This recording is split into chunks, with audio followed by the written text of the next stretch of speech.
Welcome to this session where we will focus on policy coherence between trade, global food security and poverty reduction goals. I'm Peter Gemaelke and I will lead this meeting. I have to apologize for A.J. Vaché, the IFAP president. He had to cancel to come here today, so I'm here instead. I'm coming from Denmark. I'm a farmer.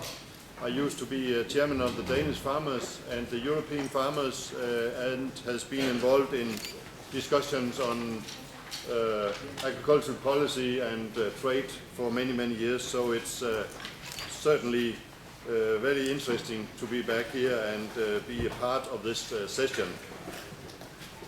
The International Federation of Agricultural Producers brings together 112 farmer organizations from 87 countries throughout the world. IFAP is a representative and a democratic forum for farmers which build strong democratic-based farmer organizations all over the world. More than half of IFAP members are in developing countries. The WTO Public Forum is an event that IFAP and its members give high priority. Trade is consistently the top priority issue for our members, and we welcome this unique opportunity to dialogue with leaders in the agricultural trade. Our aim today is to discuss and ensure coherence at the international level to achieve global food security and reduce poverty by addressing the following questions.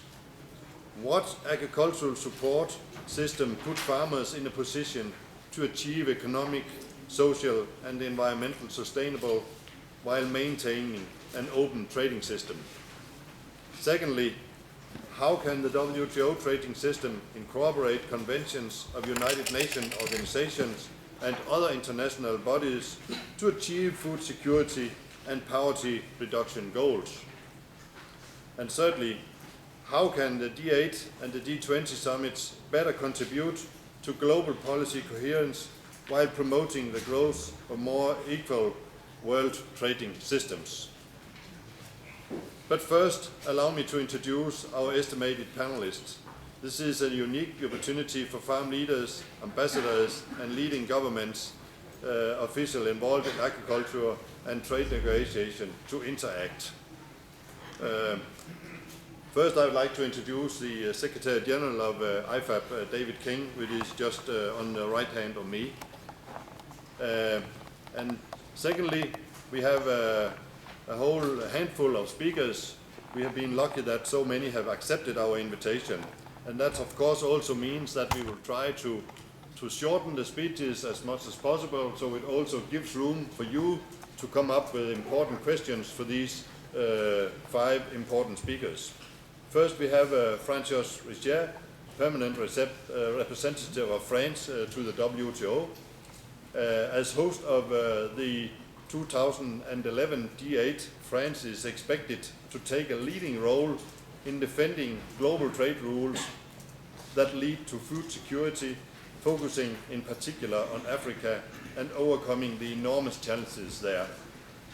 Next, we have Flavio S. D'Amico, Minister Counselor at the Permanent Mission of Brussels to the WTO.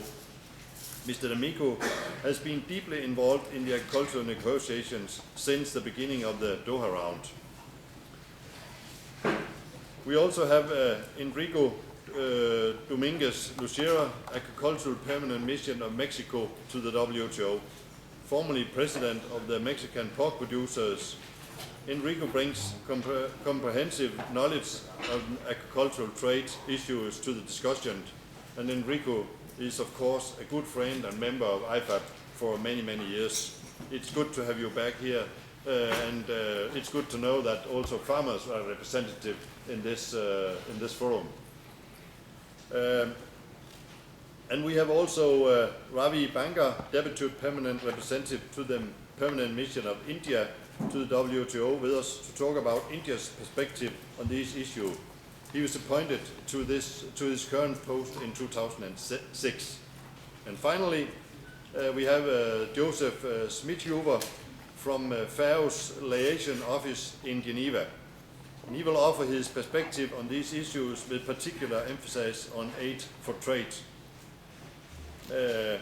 Joseph is considered to be a leading figure on commodity markets analysis and outlook, trade and investment in agriculture, global food and nutrition issues, climate change, as well as link between bioenergy and agricultural markets.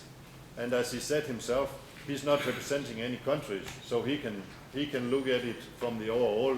And that's why I also invited Joseph Smithhuber to be the starter of the conference, and then we will follow up with representatives from the different countries. So first I would like to give the word to Joseph, but before I do that, I will say that we have a hope that at the end of the meeting, David Walker, the ambassador from New Zealand and the chair of the agricultural negotiations, will come by and give you a 5 to 10 minutes summary of what is up in the negotiation right now. We are looking very much forward to have that opportunity as well.